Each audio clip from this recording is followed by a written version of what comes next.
그것을 그냥 있는 그대로 저버리고 계시는가라는 질문을 저희들이 던질 수밖에 없을 때가 있더라는 거예요. 왜 이렇게 말도 안 되는 일이 일어나고 또 연약하고 선한 자들이 강박하고 악한 자들에게 상심을 당하고 저희들이 그런 것을 지켜보면서 과연 하나님께서는 공의의 하나님이신가? 공의의 하나님이시라 하더라도 혹시 행여 그분은 능력이 없으신 하나님이라 그런 일들을 볼 수가 없으실 것인가? 라는 질문들을 여러분이 던질 수밖에 없더라는 거예요. 하나님은 공의로운 분이라는 것을 다시 한번 만민족들에게, 모든 민족들에게 여호와의 나라가 있다는 것을 선포하는 것으로서 하나님 공의로우신 분이고 또 그 공의로운 하나님께서는 모든 능력을 갖고 있으심에도 불구하고 그분이 공의의 하나님일 뿐만 아니라 그분은 사랑의 하나님일 수밖에 없기에 죄인들의 그 강팍한 모습들을 오래 참고 인내하고 계시다는 것을 이야기하고 있더라는 거예요. 무슨 얘기입니까? 세상을 살다 보면은 너무나 어처구니 없는 일들이 벌어졌을 때 하나님이 공의로우시냐는 질문을 우리한테 할 수밖에 없지만 그 공의로운 하나님께서 그들을 영원히 내버려 두시는 것이 아니라 잠시 하나님의 때까지만 내버려 두시더라는 거예요. 왜요? 그들에게도 돌이킬 수 있는 기회를 허락해 주시는 사랑의 하나님이시라는 거예요. 그 어떤 누구도 하나님의 그 구원의 사역 가운데서 배제되는 것을 원치 않으시더라는 거예요. 그래서 항상 저희 그 기독교에서 얘기하는 것은 공의 하나님, 동시에 어떤 하나님이에요? 사랑의 하나님. 그래서 제가 늘 말씀드리는 것 중에서 뭐예요? 공의 없는 사랑은 맹목이고 또한 사랑 없는 공의는 폭력이다. 말씀을 드리잖아요. 그렇죠? 그래서 하나님께서는 이렇듯 다른 것 같은 그런 양극단의 축을 늘 쥐고 가시는 균형 잡혀 있는 그런 공의의 모습, 또 사랑의 모습을 우리 삶 가운데 보여주시는 분이다라는 것을 다시 한번 오늘 오바다서를 통해서 저희가 그 가슴 가운데 새겨봐야 되겠더라는 거예요. 그래서 여러분이 공의가 무너져 보이는 것 같은 세상 가운데서 그런 모습을 지켜보면서 야, 하나님은 공의롭지 못한 분인가 보다. 아니면은 공의롭더라도 그것을 막아낼 만한 능력이 안 되시는가 보다. 그래서 나도 이 땅 가운데서 어차피 하나님의 공의는 세워지지 않을 것 같으니 내가 하고 싶은 대로 내가 원하는 것을 취하자라는 마음을 절대로 가져서는 안 된다는 거예요. 첫 번째. 둘째, 만약의 경우 여러분이 잘못을 했단 말이에요. 항상 제가 rule of thumb으로 드리는 말씀이 뭐예요? 나쁜 놈, 우리 편이에요. 그죠? 성경을 읽으실 때 항상 좋은 사람에게 개입하셔서는 안 돼요. 그죠? 우리 항상 나쁜 쪽에 가깝게 그래서 나쁜 놈 우리 편이에요. 그러면 여러분이 만약의 경우 그 공의를 무너뜨리는 삶을 살았는데도 불구하고 우리 삶 가운데 아무런 제재가 없다. 하나님이 졸고 계시는구나. 아니면은 하나님이 그냥 봐주고 계시는구나 생각하시면 돼야 안 돼요. 안 되더라는 거예요. 하나님의 때가 찼을 때 그 모든 우리의 뿌린 그 씨앗의 대가를 하나님께서는 다르게 치게 해주시더라는 거예요. 그런데 저를 그냥 내버려 두시는 이유가 뭡니까? 저에게 돌이킬 수 있는 구원의 기회를 강박한 정말로 죄 많은 우리 인생 가운데서도 동일하게 허락하시는 하나님이라는 거예요. 그래서 더디 온다 그래서 안 오는 것도 아니고 또 더디 온다 그래서 그것을 우리가 망각해서도 안 되고 늘 깨어서 말씀 가운데 순종하며 하나님이 주신 돌이킴의 기회를 놓치지 않는 그런 삶을 우리들이 살아야 되겠더라는 거예요. 오늘 바로 그 얘기를 하고 있어요. 그래서 또한 우리가 연약한 입장 가운데서 만약에 뭐 어떤 어려운 일을 당한다 그러면 그 당하는 일이 끝이 있다는 거예요. 언제요? 여호와의 날이 가까웠기 때문에 우리가 그 어려운 상황 가운데서도 말씀을 붙들려는 우리의 노력이 뭐예요? 멈춰주어서는 안 되겠다는 것을 오늘 성경은 이야기하고 있더라는 거예요. 그러면서 하는 말씀이 뭐예요? 내가 15절에 보니까 내가 행한 행실이 그대로 내게 이루어질 것이며 내 행한 대로 내 머리 위로 들어갈 것이다. 뿌린 대로 거두는 것이 하나님의 공이라는 것을 다시 한번 말씀해 주고 계시더라고요. 그런데 이 이야기를 들어야 될 우리들은 어떻다고요? 더디 오시는 하나님의 날, 여호와의 날로 인해서 이것이 그것이 안 올 것이라고 착각하며 우리의 소견이 오는 대로 그 삶을 살 때가 있더라는 거예요. 그러면서 하시는 말씀이 16절에 뭐라고 쓰여 있습니까? 너희가 내 거룩한 산에서 마신 것처럼 모든 민족들이 계속 마실 것이다. 그들이 마시고 또 마셔 그들이 원래 없었던 것처럼 될 것이다. 오늘 이 16절 말씀이 사실은 원어 성경으로 보면 난해의 구절입니다. 해석이 잘 안 되는 구절이에요. 그런데 오늘 우리말 성경은 잘 해석이 된 것 같고요. 또 더 쉽게 만약에 여러분에게 말씀드린다면 오늘 이 얘기가 뭐냐면 나의 탐욕으로 인해서 다른 사람의 그런 피를 내가 잔에 가득 채워서 마시는 것으로서 나의 살을 찌운다라고 내가 생각한다면 꼭 잊지 말아야 될 것은 내가 남의 피를 마시는 만큼 나중에 어떻게 된다고요? 내가 없어질 정도로 나의 피 또한 누가 마신다고요? 다른 이들이 내가 한 것 그대로 그들 또한 그런 하나님의 진노의 잔 가운데 우리가 마신 거 그것이 마신다 그래서 좋은 것이 아니라 하나님의 진노의 잔을 우리가 마신다라고 생각하면 되겠더라는 거예요. 그래서 이것도 또 뿌린 대로 거둔다라는 그런 의미가 담겨 있습니다. 그래서 사실은 저희가 조금 이 오바다에 대한 전체적인 그림 가운데서 오늘 주어진 이 소망의 메시지, 희망의 메시지를 다시 한번 살펴보길 원합니다. 여러분 오바다라는 사람은 저희가 사실 성경에 보면 한 구약 성경에도 12번 정도의 이름이 나옵니다. 다른 한 12명 정도의 사람이 나와요. 그런데 다른 선지서들을 여러분이 읽어보실 때 보통 보면은 선지자가 자기의 이름을 소개할 때 난 누구의 아들이다라고 어디 출신이다라고 얘기하거든요. 그래서 그가 누군지를 우리가 추측을 해나갈 수 있는데 이 오바다의 경우에는 그게 없어요. 그래서 사실 누군지를 저희들이 모릅니다. 그래서 이 오바다가 누구냐라는 것에 대해서 여러 학자들의 추측이 있어요. 어떤 학자들은 아합 시대의 사람이었다라고 북왕국의 아합 왕 때의 사람이었다라고 얘기하는 사람들도 있고 또 오늘 쭉 천천히 그 컨텍스트를 읽어봤을 때 지금 일어나고 있는 이 사건 자체가 바벨론의 침공 사건과 연결되어 있는 것 같다는 느낌을 볼 수밖에 없거든요. 그래서 이 오바다라는 사람이 그 구약 성경 앞에 나왔던 12명 한 거는 관계없이 바벨론에게 유다 왕국의 침공당해서 멸망할 무렵에 선지자로서 활동했던 한 사람이다라고 우리가 추측을 하더라는 거예요. 또한 좀 길게 나온다 그러면은 그 긴 내용을 통해서 이 사람이 어떤 사람이라는 것을 좀 우리들이 나온 내용들을 갖고 유추해 볼 수 있을 터인데 너무나 짧은 내용 가운데서 우리가 사실 이 사람이 누군지 알기는 어렵습니다. 그래서 방금 말씀드린 대로 오바다라는 선지자는 아마 12명에 언급됐던 구약 성경의 다른 오바다와 다른 인물일 것 같고요. 또한 방금 말씀드린 대로 어떻다고요? 이 시대적인 배경이 언제라고요? 바벨론에게 유다가 망할 그 무렵이라는 거예요. 그래서 오바다를 누구로 보느냐에 따라서 굉장히 어려운 사람인데요. 누구에 보느냐에 따라서 오늘 쓰여진 그 시기가 BC 9년서부터 4년까지 길게 잡아요. 학자들이. 그런데 만약의 경우 제가 말씀드린 대로 바벨론의 침공으로 인해서 유다가 망한 것을 기점으로 잡는다면 언제입니까? 그동안 느헤미야 서고 에스라 서고 계속해서 읽으면서 언제 바벨론에 침공받아서 예루살렘이 함락됐다 그랬어요?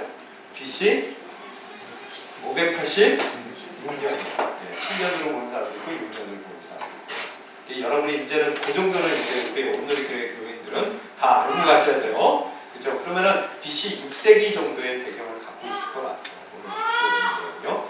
그런데 보통 예언서와 또 다른 점이 뭐냐면은 보통 예언서는 하나님의 말씀을 전했을 때 모든 주변의 민족들에게 그 말씀을 전해요.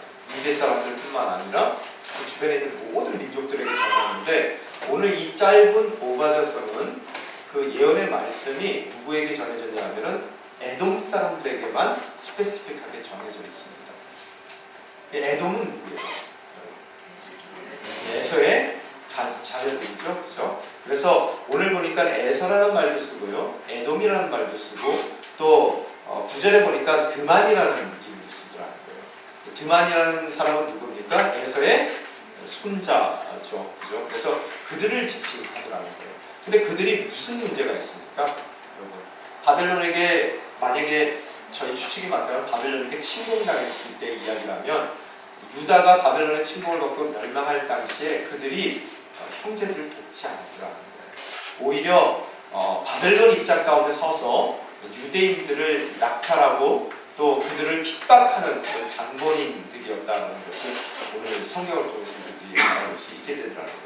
그래서 쭉 이야기를 오바다서를 쭉 읽었을 때 우리가 기울일 수 있는 단어 자체를 저희들이 한 서너 가지 단어로 키포인트로 키워드를 뽑아낼 수 있는데요. 첫 번째 키워드가 교만이라는 거예요. 교만.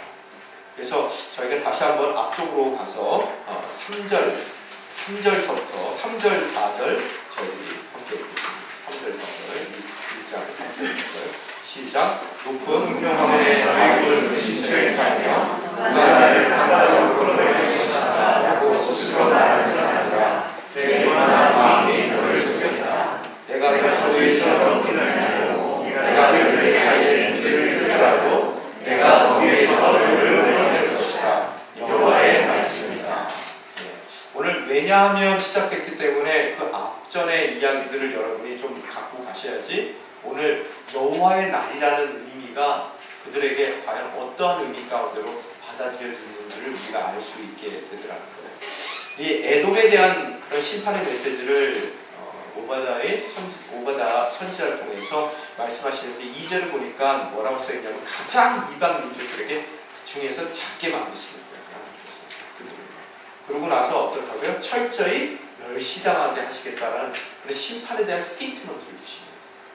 그래놓고 3절서부터의 내용은 뭐냐면 왜 그들이 하나님의 벌을 받을 수밖에 없는지에 대한 이야기를 하고 있더라는 거예요. 그 원인이 뭐냐 하면은 오늘 성경은 교만이라고 이야기하고 있어요. 교만. 그래서 3절에 보면은 누가 너를 이 높은 평원에 바위굴을 은신처에 살며 누가 나를 땅바닥으로 끌어낼 것인가 라고 스스로 말하는 사람들아 내 교만한 마음이 너를 속였다. 한마디로 그들이 심판당한 이유를 오늘 오바다서의 한 그 스테이트먼트로 표현한다면은 뭐예요? 오늘 3절에 나온 것 같이 너의 교만한 마음이 너를 속였기 때문에 내가 어떻게 된다고요? 심판을 받을 수밖에 없다는 이야기를 하셔요. 그럼 과연 이 얘기가 뭘까요? 여러분 창세기 우리가 공부할 때 기억나실 거예요. 에서는 어떤 사람입니까? 제가 뭐라고 표현했어요? 굉장히 멋진 사람이라고 표현했어요. 그죠? 야곱은 전혀 그 세상적인 그런 그 흠모함을 가질 수 있는 대상이 아니에요. 비리비리합니다. 마마보이예요. 그런데 에서는 어떻다고요? 굉장히 남성적이고 지금으로 얘기하면 사냥꾼이라는 거예요. 사냥꾼이라는 얘기는 여러분 무슨 소리냐 하면은 정말로 이 자본주의 사회에서 돈 잘 벌 수 있는 그런 사업적인 두뇌와 능력이 있다는 얘기예요. 그래서 한번 생각해 보세요. 정말 남자같이 털도 많아요. 몸도 그냥 잘 빌드업 돼 있는 그 사람이 멋진 스포츠카 타고 다니면서 여자들한테 명품 가방 착착착착 사줘요. 그런 남자 좋아요, 안 좋아요? 그런 남자인 줄 알고 결혼했더니 아니에요. 그죠? 알고 보니까 야곱이에요. 이제 애선 줄 알고요. 그런 남자라는 거예요. 그래서 정말 세상적인 능력이 출중했던 사람입니다. 그런데 너무 자기가 갖고 있는 것이 많기 때문에 출중하기 때문에 하나님의 복에 대해서 그렇게 관심을 가졌던 사람이 아니에요. 자기 스스로도 그 하나님이 주시고자 하는 그 모든 것을 이겨나갈 수 있을 거라고 착각했던 사람이라는 거예요. 야곱은 어떻습니까? 가진 게 없어요. 힘도 없습니다. 그저 엄마 치마폭에 쌓여서 앞으로 장래에 홀로 이 아이가 어떻게 살아갈 것인지를 걱정할 수밖에 없는 그런 아이라는 거예요. 그렇기 때문에 그 아이는 어떻다고요? 어려서부터 자신이 에서만큼 진정 멋진 삶을 살기 위해서는 하나님의 축복이 꼭 있어야 된다라고 느꼈던 사람이에요. 이 두 사람의 다른 모습을 보시겠습니까? 그래서 한 사람은 하나님의 복을 누리게 되고 다른 한 사람은 하나님의 복을 저버리게 됐더라. 그런 입장 가운데서 여러분이 보셔야 돼요. 내가 갖고 있는 이 많은 것들이 과연 하나님 앞으로 나아가는 나의 삶 가운데 방해가 된다면 그 모든 것이 복이겠는가를 여러분 물으셔야 된다는 거예요. 많은 분들이 물어요. 세상적인 관점 가운데 왜 저 사람은 더 많은 걸 가졌는데, 정말 아이들도 똑똑한데, 남편도 보면은 어떤 남편보다 참 부러운 남편인데, 저 사람은 가질 것을 다 가졌는데, 좀 밉잖아요. 가질 것 다 가지는 거. 돈도 많고 남편도 말 잘 듣고 애들도 공부도 잘해요. 그럼 미워요, 안 미워요? 아닌 척하고들 앉아 계시나요? 그죠? 과연 그 가진 모든 것들이 정말로 복이냐는 것을 여러분이 물으셔야 된다는 거예요. 여러분, 가진 게 복이 아니라요, 진정한 게 그 사람이 복이라면, 그걸 가진 것이 복이라면요, 그 사람이 그 가짐에도 불구하고 하나님을 열렬히 갈망하는 마음이 있다는 게 정말 복입니다. 그렇지만 만약의 경우 그런 갈망하는 마음이 없이 내 스스로 모든 것을 이룰 수 있다라고 생각한다면은 그 가진 것이 오히려 복을 방해하는 저주로서의 역할을 할 수밖에 없다는 거예요. 그래서 에서는 그 길을 간 겁니다. 그런데 그가 또 묵었던 곳이, 머물렀던 곳이, 에돔이 지냈던 곳은 산지입니다. 그래서 그 산지의 능선을 따라서 도시들이 형성이 되어 있었는데요, 그 능선은 굉장히 좁고 길었다고 합니다. 그래서 외부의 침입을 받을 수가 좀 어려운 그런 천연 자연적인 그런 요새의 구실을 했다고 해요. 그래서 많은 사람들이 다른 나라들이 다 아수르에게 망하고 또 바벨론에게 망한다 하더라도 자신들은 원래 활도 잘 쏘고요, 또 빠른 사냥꾼의 피를 받았을 뿐만 아니라 어떻다고요? 그들이 거하는 곳이 요새적인 위치에 있기 때문에 자신들은 절대로 안전하다라고 생각했다는 거예요. 여러분이 만약의 경우 오늘 에돔 사람들과 같이 내가 좀 특별한 능력이 있어요. 머리가 좋단 말이에요. 아니면은 내가 뭔가 남들보다 재능이 있어서, 특히 돈 버는 재능이 있어서 남들보다 나은 삶을 살고, 또 그런 삶을 추구해 나가면서 내가 살고 있는 나의 삶의 터전은 정말 그 어떤 일이 일어나도 망할 수 없는 그런 요새적인 곳에 머물러 있다면은 오늘 여러분은 오버다이 이야기를 잘 들어야 되더라는 거예요. 이해가 되셨습니까? 그러고 나서 오늘 보니까 바위굴 은신처라고 3절에 써 있어요. 그게 이제 원어로 보면은 셀가라는 그런 셀라라는 그런 단어를 사용하게 되는데, 그 셀라라는 단어는 정말로 그 도시의 이름이에요. 에돔의 한 주요 도시의 이름. 그래서 월드 플레이를 사용하고 있습니다. 셀라라는 그런 바위굴 은신처라는 말도 되고, 또한 그 단어 자체가 에돔의 주요한 도시 중에 하나라는 거예요. 산꼭대기에 있는 도시라는 거예요. 그래서 뭐라고 얘기하고 있어요? 누가 나를 땅바닥으로 끌어내릴 것인가? 여기는 난공불락의 유세라는 거예요. 넉넉하다는 거예요. 우리 삶 가운데 모든 것을 다 갖고 있기 때문에 다른 사람들은 어려움을 당하더라도 나는 절대로 결단코 어려움을 당할 일이 없다라고 믿고 있더라는 거예요. 사업체에 잘 되고 있으세요. 또 남들보다 건강하세요. 또 적음에는 돈이 많으세요. 그 모든 것이 어려움이 생겼을 때 나를 지켜준다라고 생각하신다면 여러분 또한 어떻다고요? 내 교만한 마음이 너를 속였다라고 주님께서 말씀하시는 그런 에돔과 같은 인생이라는 것을 우리가 다시 한번 깨닫게 되더라는 거예요. 그러고 나서 주님께서 더해주세요. 4절에 뭐라고 써있습니까? 내가 독수리처럼 높이 날고 내가 별들 사이에서 둥지를 튼다 하더라도, 내가 정말로 그 기세가, 위풍당당함이 날아오르는, surging하고 있는 그런 독수리와 같은 기계가 있다 하더라도, 또한 나의 둥지는 이 땅 가운데 속하는 것이 아니라 이 땅의 어떤 도적들도 범람할 수 없는 그런 별들 사이에 있다 하더라도 어떻다고요? 내가, 하나님께서 어떻다고요? 너희들을 거기서 끌어내리시겠다라고 말씀하시더라고요. 오늘 이 이야기가 이해가 됩니까? 그런데 주님께서 그런 끌어내린 그들에게 주시는 말씀이 5절에 한번 같이 읽습니다. 시작. 내게 도둑들이 들고 밤에 강도들이 들어도 그들이 취할 마음은 그렇지만 상처나지 않겠느냐. 내게 도둑질하는 사람들이 와도 그들을 얼마쯤 남겨두지 않겠느냐. 그런데 너는 얼마나 천천히 파괴했구나. 오늘 주님께서 그들에게 주시는 말씀이 뭐냐면요, 만약의 경우 도둑이 들어서 집에 강도가 들어서 물건을 훔쳐간다 하더라도 여러분 도둑 맞으면 어때요? 집에 있는 모든 물건을 이 사람과 같이 싹 쓸어갑니까? 어때요? 텔레비 하나 들고 가든지 귀금속 몇 개 들고 간단 말이에요. 자기가 들고 가고 싶은 것만 들고 나머지는 남겨놓고 가는 게 도둑이라는 거예요. 그리고 또한 뭐라고요? 포도를 따먹는 서리하는 저희들도 체리 서리할 때 어떻게 해요? 저희들이 먹을 만큼만 한단 말이에요. 저희 건너가서 길도 내놨어요. 정말. 내년서부터 저희가 이제 조직적으로 더 할 예정이에요.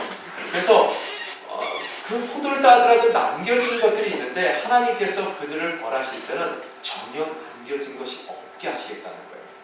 그래서 우연하게 강도 맞은 것도 아니고요.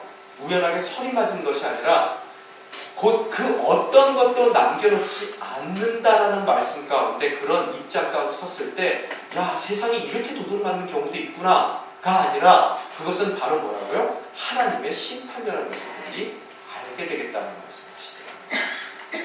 무슨 얘기인지 이해가 되십니까? 그러고 나서 6절에 보니까 에서가 어찌 그렇게 샅샅이 뒤져지고 그가 숨겨둔 보물이 약탈되었는가. 그들이 아주 기가 차서 하나님의 심판이라는 것을 그들 스스로 이야기할 수밖에 없는 일들이 일어난다는 거예요. 그러면서 나오는 얘기가 7절서부터 7절의 이야기인데 7절 같이 한번 읽겠습니다. 시작. 너와 동맹을 맺은 모든 사람들이 너를 공경으로 몰아내고 너와 합당한 사람들이 너를 속이고 너를 제압했다. 너와 함께 식사하던 사람들이 내게 덫을 놓았지만 너는 이를 알지 못하는구나. 예, 교만한 사람들의 특징이 뭔지 또 그 교만함의 결과가 무엇인지를 오늘 7절 말씀 가운데 주시고 계시더라고요. 첫 번째 교만한 사람들의 특징이 뭐냐면은 평상시에 동맹을 맺은 아주 친하게 지내는 사람들이에요. 그 사람들이 어떻게 된다고요? 나를 국경으로 내몰더라는 거예요. 번두리로. 또한 나와 화평한 사람들이 나를 속이고 나를 제압했다는 거예요. 그리고 항상 밥같이 먹던 사람들이 어떻다고요? 내게 덫을 놓았더라는 거예요. 그런데 어떻다고요? 교만한 나는 특징이 뭐예요? 너는 이를 알지 못하는구나. 한글 개역개정 성경에 더 멋지게 표현되어 있어요. 내 마음에 지각이 없으리로다 라고 써있어요. 지각이 없다는 거예요. 자, 교만한 사람의 특징이 뭡니까? 지각이 없다는 거예요. 알지를 못해요. 남들은 다 아는데 자기만 몰라요. 뭘 몰라요? 함께 늘 동맹했던 사람이 나를 국경으로 지금 몰고 있다는 걸 몰라요. 뭘 모릅니까? 다른 모든 사람들은 아는데 나와 화평했던 사람이 나를 속이고 제압하고 있다는 것을 몰라요. 또한 뭘 모릅니까? 나와 함께 늘 밥 먹던 사람이 나에게 덫을 놓고 있지만 내 마음이 교만으로 어두워져서 그 마음에는 어떻다고요? 지각이 없음이로다. 이것이 하나님 말씀이라는 거예요. 교만한 사람의 특징이 뭐라고요? 지각이 없더라는 거예요. 알지 못하더라는 거예요. 알지 못하기 때문에 임박한 모든 심판의 그런 이 예표들이 있잖아요. 그 예표들을 깨닫지 못하고 그 심판 가운데로 내몰릴 수밖에 없게 되더라는 거예요. 그게 교만한 사람들의 특징입니다. 여러분, 늘 보면은 우리가 교만하지 말아야 될 이유가 바로 그거라는 거예요. 내가 가진 것이 많다 하더라도 그 가진 것이 나를 지켜내는 것이 아니라 어떻다고요? 하나님만이 나를 지켜내신다는 거예요. 그죠? 여러분, 그런 모든 일어나고 있는 일들을 잘 지각하는 사람을 우리는 뭐라고 불러요? 지혜로운 자들이라고 부른단 말이에요. 지혜의 그 근본이 어디에 있다고 해요? 성경은요? 하나님을 경외하는 데 있다고 얘기했단 말이에요. 그죠? 하나님을 하나님으로 인정하고 또 그분의 말씀 가운데 순종하며 살아야 된다는 것을 정말 그 뼛속 깊이 깨닫고 있는 바로 그 사람이 지혜로운 사람이고요. 그 사람은 아무리 자기가 소유가 많고 또 자기가 재능이 많고 또 자기가 살고 있는 곳이 요새화되어 있는 곳이라 하더라도 어떻다고요? 늘 하나님을 경외하고 있기 때문에 그는 지혜로운 사람이고 그 지혜의 눈으로 항상 자기에게 만에 하나 성큼성큼 뭔가 심판적인 요소들이 다가왔을 때 그는 어떻다고요? 그 모든 것을 알아차리더라는 거예요. 근데 교만한 사람들의 특징은 뭐냐 하면 어떻다고요? 내가 모든 것을 하고 또 내가 지금 갖고 있는 그 모든 것을 믿기 때문에 어떻다고요? 지금 일어나고 있는 일을 전혀 지각하지 못하더라는 거예요. 그래서 바로 그 모습을 오늘 성경이 에돔 사람들을 통해서 보여주고 있더라는 거예요. 그러면서 주님께서 하시는 말씀이 그런 지각 없기 때문에 그들에게 임한 모든 심판의 요소들을 겪을 수밖에 없다라고 이야기를 하며 8절 한번 같이 읽겠습니다. 8절 시작. 여호와의 말씀이라 그날에 내가 에돔의 지혜 있는 사람들을 멸망시키며 에서의 산에 있는 지각 있는 사람들을 멸망시키겠다.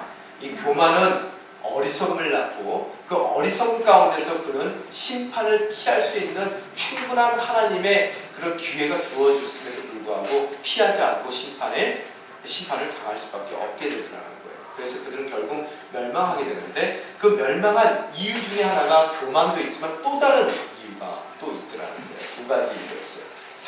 10절 말씀 같이 10절서부터 12절 말씀까지 저희 읽겠습니다. 시작. 내 동생 야곱에게 행한 공격 때문에 내가 수시를 부수었을 것이고 내가 영원히 멸망하게 될 것이다. 내가 스스로 방관하고 서 있던 그날 낯선 사람이 야곱의 재산을 가져가고 이방 사람들이 예루살렘으로 쳐들어가 예루살렘을 두어서 이집트로 보내는 그날 너도 그들 가운데 한 사람과 같았다. 내 동생의 날, 곧 그의 날에 너를 방관하지 말아야 한다. 유다 자손들이 멸망하는 날에 그들을 보고 너는 두려워하지 말았어야 했다. 그들의 고난의 날에 너는 눈을 크게 벌리지 말았어야 했다. 자, 오늘 여기서 나오는 이야기가 뭐냐면 그들이 야곱이 그 바벨론에 포로로 침략당해서 포로로 끌려가는 그날 11절에 보니까 뭐라고 써있어요? 수수방관을 했더라는 거예요. 또 야곱의 재산을 낯선 사람들, 이방인들이 가져가기 위해서 그들의 문으로 쳐들어갔을 때 어떻다고요? 제비뽑기 했던 그 자리에 너희들도 함께 있었다라는 거예요. 그렇죠? 또한 12절에 보니까 12절서부터 이야기하는 것들 중에서 여러분 반복되는 이야기가 있습니다. 성경 한번 13절, 14절까지 쭉 한번 읽어보세요. 여러분 지금 반복되는 단어가 뭡니까? 말았어야 했다라는 얘기가 계속해서 반복되더라는 거예요. 첫 번째 말았어야가 뭐는 거예요? 불행의 날에 너는 방관하지 말았어야 했어요. 또한 그들이 어렵고 멸망당하는 그런 일들을 바라보며 너희들은 어떻다고요? 즐거워하지 말았어야 된다는 거예요. 또 그들이 고난을 당하는 그 핍박의 날 너희들은 입을 크게 벌리지 말았어야 된다는 거예요. 칭찬하지 마. 거기에 대해서 즐거워하며 거기에 대한 즐거움에 탄성을 했었어는 안 됐었다는 것을 이야기하고 있어요. 또 13절에 보니까 뭐라고요? 성문으로 그들의 모든 것을 빼앗는 그런 그 원수들의 행진 가운데 함께 행진하지 말았어야 될 것을 이야기하고 있고요. 또 그들이 재앙을 방관하지 말아야 했을 때 통타이가 됐습니다. 말았어야 될 거고 그 다음에 어떻다고요? 재산에 손대지 말았어야 될 거고 14절에 보니까 어떻다고요? 그들이 피해서 도망가고 있는 그들을 어떻다고요? 길목에서 지키고 서 있었어요.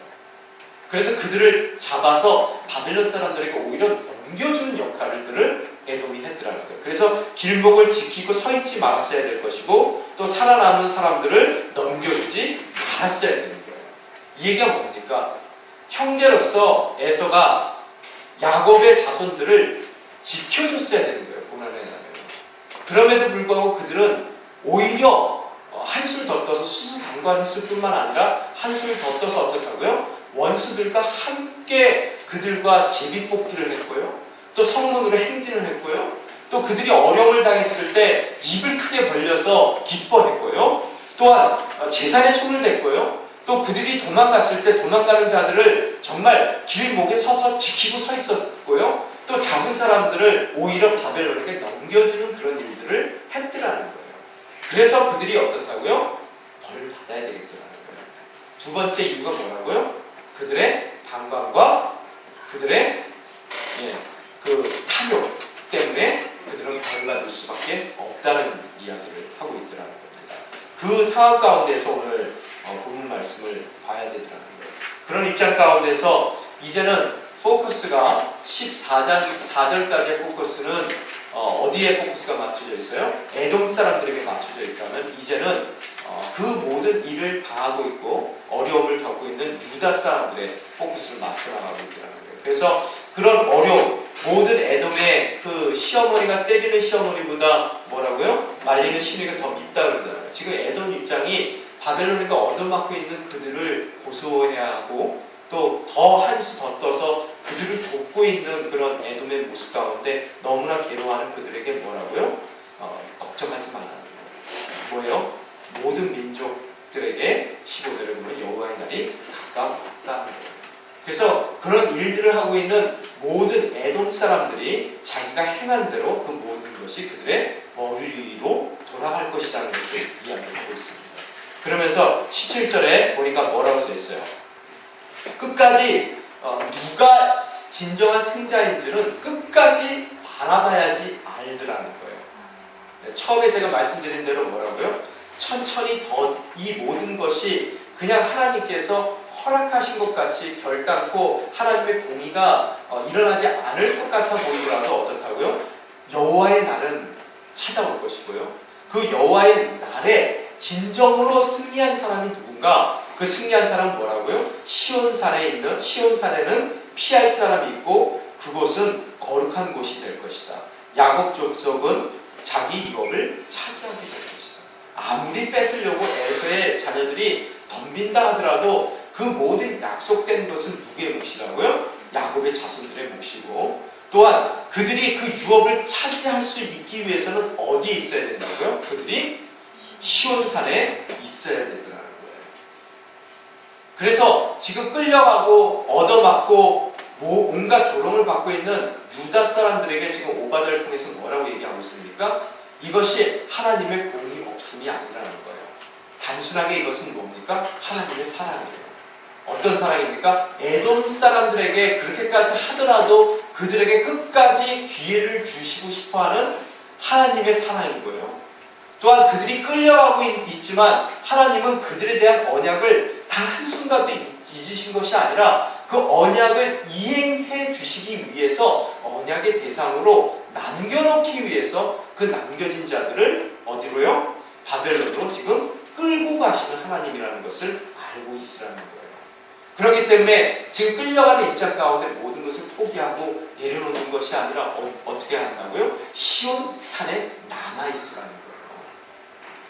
여러분, 시온산에 남아있는 것이 뭡니까? 지혜자가 되라는 거예요. 하나님을 경외하는 겁니다. 어떠한 상황 가운데서도 언약하신 하나님께서 그 언약을 저버리시지 않는다는 것을 믿고 하나님의 은혜 가운데 거하려는 사람들이 바로 시온산에 모인 사람들이에요. 여러분, 또 오늘 이 말씀을 통해서 우리에게 주시는 것은 여러분의 재능이 또 여러분의 소유가 또 여러분이 갖고 있는 모든 여러분의 요새 같은 그런 거처가 여러분을 지켜내주는 것이 아니라는 거예요. 여러분의 삶을 지켜내주는 것은 바로 시온산에 올라가는 우리의 예배자적인 삶의 태도 가운데 있다는 것을 우리들이 다시 한번 알기를 원한다는 거예요. 지혜 있어야 피해가 아니라 교만하니까 그것을 바라보지 못하고 그 모든 것을 다 겪을 수밖에 없게 되는 거예요. 그죠?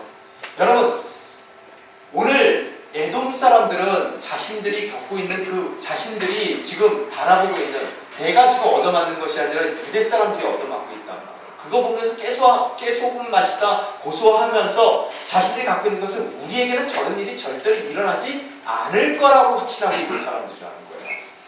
그죠? 근데 오늘 성경을 통해서 주시는 말씀은 뭐냐면 모세도 그렇듯 바로의 쫓긴 가운데에서 정말 죽을 수밖에 없는 입장 가운데 있었지만 뭐가 그를 구원했습니까?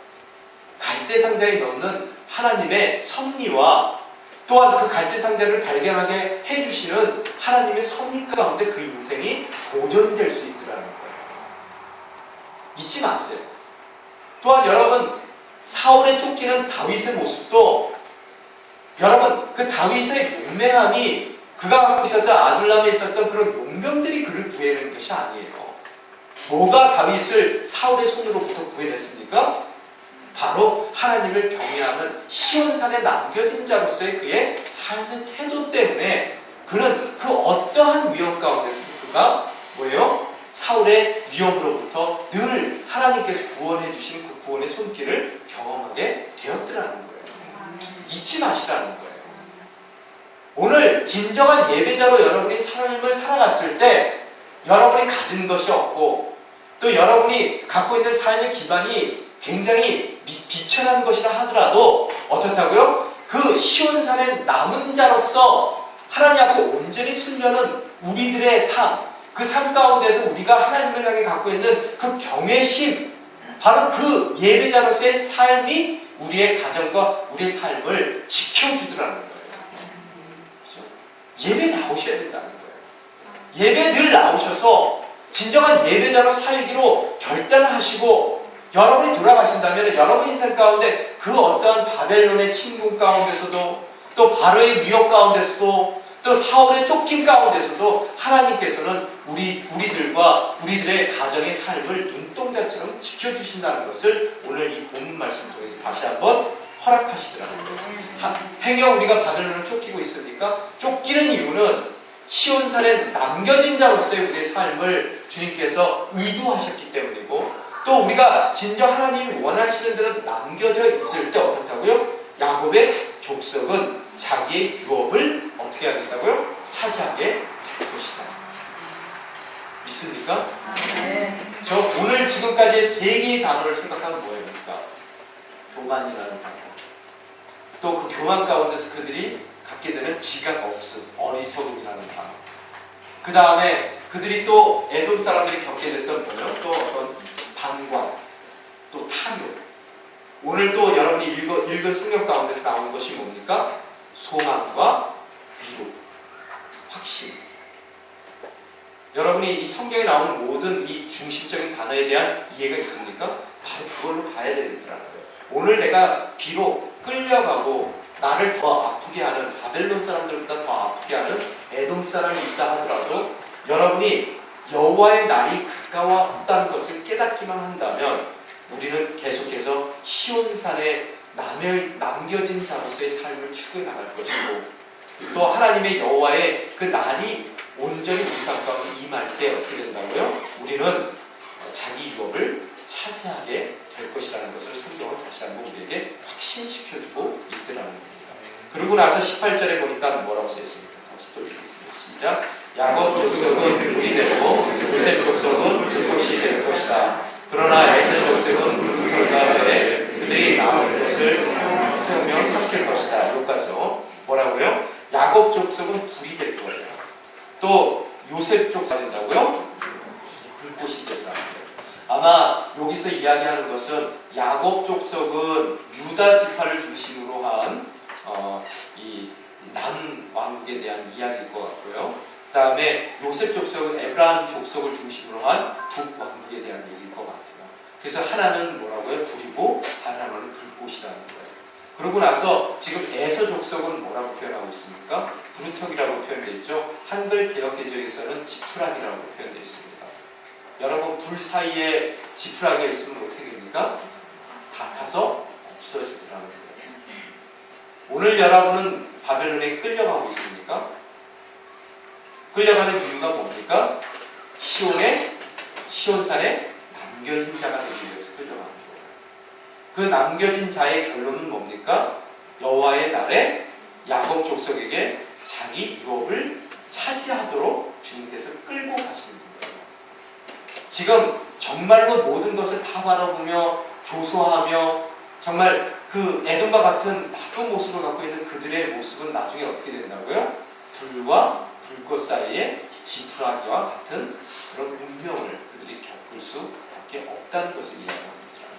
그러면서 다시 한번 얘기합니다. 뭐라고요? 에서 족속은 살아남을 사람이 하나도 없을 것이다. 여호와께서 분명히 말씀하셨다. 그러고 나서 19절서부터 20절까지 구체적인 구형을 말씀하세요. 뭐 오바다서가 그렇게 썩 재밌는 책은 아니에요. 이해합니다. 그렇지만 나름 그래도 재밌게 풀어드리잖아요. 집중해서 잘 들으세요. 그래서 19절에 보니까 뭐라고 써있습니까? 네게부 사람이 에서의 산을 차지할 것이다. 여러분, 에돔 지역이 어디입니까? 동남쪽이에요. 그렇죠? 지금 네게부라는 곳은 어디냐 하면은 유다 지파가 차지한 남 왕국이 차지한 그 땅을 보통 3개 정도로 구분합니다. 첫 번째가 네게브라는 지역이고요. 두 번째가 셔텔라라는 지역이에요. 그 다음에 산지라고 표현이 됩니다. 이 3개 정도로 영토를 구분해요. 그래서 이 네게브 지역은 뭐냐면 남쪽 지역에 있는 그런 광야 지역입니다. 네게브 지역은요. 그래서 이 네게브 지역에 살고 있었던 남유다 사람들이 지금 어디를 차지하게 된다고요? 남동쪽에 있는 에돔의 지역들을 차지하게 될 거라고 이야기하고 있어요. 오히려 입장이 바뀌는 거예요. 그러면서 하는 얘기가 서쪽 평지의 사람들, 아까 제가 셰펠라라고 말씀드렸죠? 평지에 사는 사람들은 보통 블레셋 쪽 사람들이에요. 블레셋 쪽. 이 블레셋은 여러분 뭘 믿었어요? 성경에 보면 바알신 숭배했죠? 바알신 뭐예요? 무슨 신이에요? 농업신이죠? 농사의 신이죠? 그러면 바알신을 섬겼던 농사의 신을 섬겼던 블레셋 사람들의 영토는 어떤 영토겠어요? 평지가 많겠죠? 평야가 많다는 얘기예요. 그 서쪽 평야에 살던 사람들은, 평지에 살던 사람들은 지금 끌려와서 모든 것을 잃어버리는 것 같지만 여호와의 때에 어떻다고요? 블레셋이 차지했었던 모든 평야 지방을 그들이 소유로 삼게 될 거라는 것을 이야기하고 있어요. 자, 됐습니까? 셰칼라에 살고 있었던 사람들은 블레셋 땅까지 차지하게 되는 것이고, 또 그들이 에브라임 영토와 사마리아 영토를 차지할 것이다 그랬어요. 그 유대 사람들이 지금 에브라임의 영토, 사마리아의 영토, 에브라임은 어디에 속해 있다 그랬어요? 북왕국에 속해 있다 그랬죠? 또한 사마리아는 어디에 있다 그랬어요? 여러분, 북왕국의 수도가 어디 있다고요? 사마리아죠? 그죠? 지금 이 얘기를 통해서 뭘 말씀하시냐면 야곱의 후예들이 북왕국까지도 다 완전히 흡수하는 일을 허락받게 되더라는 이야기를 하고 있더라는 거예요. 그러면서 밑에 보니까 베냐민은 어떻다고요? 길르앗을 차지한다는 거예요. 길르앗은 어디예요, 여러분? 길르앗이 요단강 있죠? 요단강 동쪽에 있는 그런 산지가 이 길르앗이에요. 요단강 동쪽에. 그래서 이 베냐민 지파들은 그런 요단강을 건너서 동편에 있는 산지까지 그들이 다 흡수하게 되겠다는 것을 이야기하고 있습니다. 구체적으로 이 모든 지역에 대해서까지도 성경은 말씀하고 계시다는 거예요. 그러고 나서 하나님의 그러니까 소망은 미래에 대한 약속은 어떻다고? 이렇듯 구체적인 거예요. 그렇죠? 그러고 나서 20절에 보니까 뭐라고 써있습니까? 같이 읽겠습니다. 시작. 포로 생활에서 가나안으로 돌아온 이스라엘 사람들은 사르밧까지 영토를 갖게 될 것이다. 여기 사르밧이라는 곳은 학자들의 그 의견이 분분합니다. 그래서 어떤 사람들이 이 사르밧을 히브리 사람들이 보통 사르밧 했을 때 스페인을 뜻해요. 그래서 오늘 이 오바다서를 갖고 유대인들은 자신들이 얘기하기에 이후에 모든 하나님께서 예비하신 그 예비들이 다 일어난다면 자기네 영토가 어디까지 확대된다고요? 스페인까지 확대된다고 얘기하는 경우도 있습니다. 근데 이 사르밧을 보통 많은 학자들은 여러분 두로와 시돈이 어디인지 아세요? 기억나세요? 지중해 쪽으로 보면은 거기에 두 개의 지중해 연안에 큰 교육 도시가 시돈과 두로라고 말씀드렸죠. 바로 그 시돈과 두로 사이에 있는 도시가 사르밧이다라고 얘기해요. 그러면 어디까지 연결됩니까? 동쪽으로는 길르앗. 또 어떻다고요? 남쪽으로는 어디까지요? 여러분, 남쪽으로는 에서의 산, 서쪽으로는 블레셋의 땅, 또 북쪽으로는 어디요? 에브라임의 영토와 사마리아. 그 다음에 북서쪽으로는 어디까지요? 사르밧까지 그 모든 영토를 하나님께서 회복시켜 주시고 허락해 주신다는 약속을 하더라는 거예요. 우리 인생에도 똑같다는 거예요. 그죠? 잠시 여러분이 시온산으로 남겨진 자로서 잠시 그 자리가 옮겨질 뿐이라는 거예요. 다시 돌아왔을 때는 어떻다고요?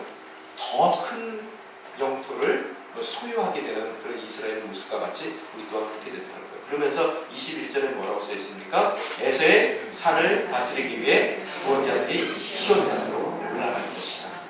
예. 이 모든 것을 다 소유하는 방법이 어디에 있다고요?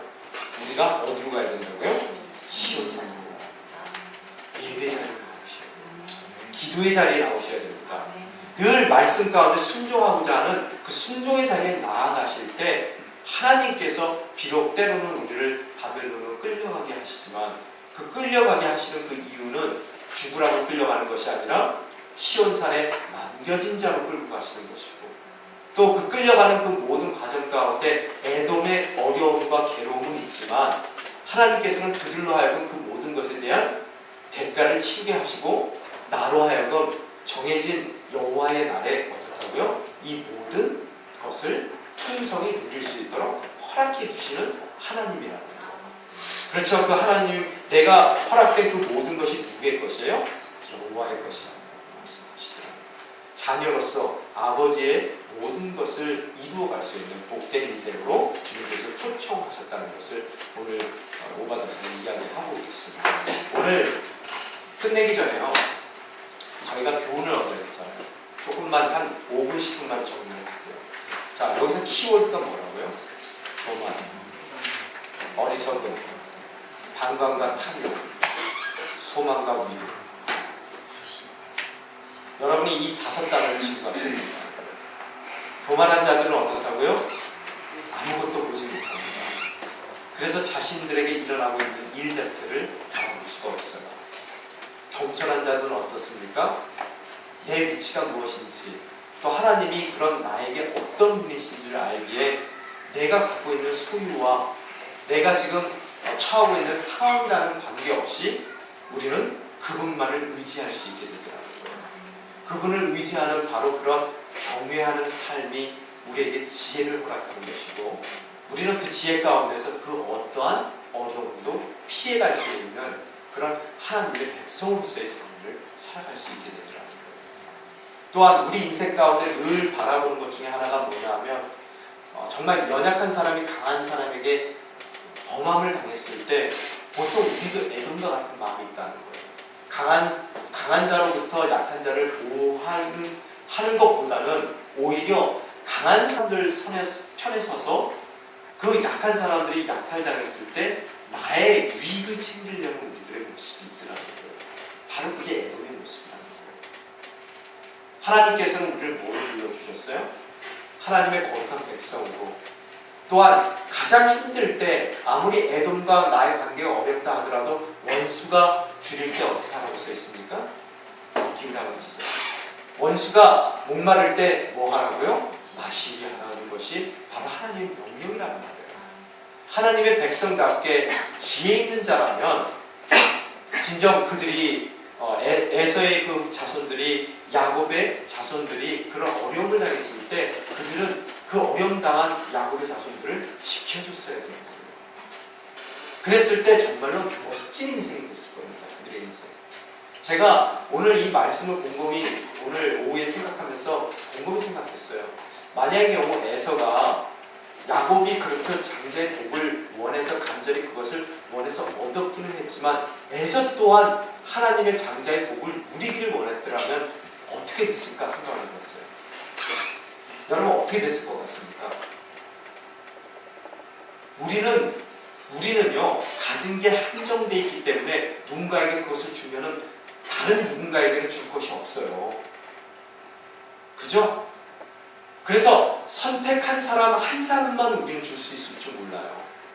그렇지만 하나님은 어떤 분입니까? 너무나 많은 것을 갖고 계신 분이세요. 만약에 에서 또한 진정 장자로서의 축복의 자리로 돌아가기를 원하기만 했다면 하나님께서 어떻게 하셨을까요? 틀림없이 그 또한 장자의 복을 누리며 살아가는 인생이 됐을 거라는 거예요. 오늘 그가 장자가 되지 못하는 이유가 뭔지 아세요? 오늘 만약의 경우 이 시점 가운데서 유다가 어려운 일을, 유대 사람들이 어려운 일을 당했을 때, 야곱 후손들이 어려움을 당했을 때 정말 형제로서 그들을 지키고자 옆에 함께 섰다면 하나님께서 이 에돔의 사람들을 어떻게 하셨을 것 같았어요? 다시 한번 그들이 진정 멋진 이 유대 백성들과 함께 야곱의 축복을 누려갈 수 있도록 하나님께서 그들에게 뭐예요? 은혜의 손길을 펼쳐주셨을 거라는 거예요. 그러나 그들은 그걸 놓쳤다는 거예요. 그래서 어떻게 됩니까?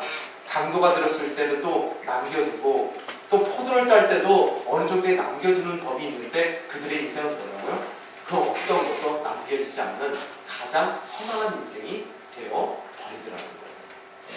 또한 여러분 소망과 위로라고 말씀드렸어요. 항상 하나님의 심판의 메시지는 제가 드리는 말씀 가운데 여러분 잊지 말아야 될 것이 동전의 양면성과 같다는 거예요. 하나님의 말씀은 그렇습니다. 믿고 순종하는 자들에게는 구원과 소망과 위로예요. 그렇지만 그것을 믿지 않는 자들에게는 뭐라고요? 그것이 곧 심판의 메시지라는 것을 여러분이 잊어서는 안 된다는 거예요. 오늘 여러분이 유다의 입장 가운데서 듣습니까? 아니면 에돔의 입장 가운데서 이 말씀을 듣습니까? 오늘 에돔에게도 한 번에 더 기회를 주시는 하나님이 있습니다. 오늘 행여 우리의 삶이 에돔과 같더라도 그 모든 삶에서 돌이켜 유대 민족들을 내가 할 수 있는 모든 힘으로 그들의 손을 잡아줄 수가 있다면 어떻다고요? 이 오바다를 통해서 주셨던 모든 이 심판의 메시지를 하나님께서는 거두어가실 거예요. 우리 또한 시온에 서서 주님께서 예비하신 그 모든 복들을 누려나갈 수 있는 언약의 대상으로 하나님 앞에 쓸 수 있다는 것을 다시 한번 말씀하고 계시죠. 오늘 우리에게 선택이 있습니다. 순종을 할 건지 아니면 우리가 원하는 길로 갈 것인지 그 결과는 너무나 명백하게 성경은 이야기합니다.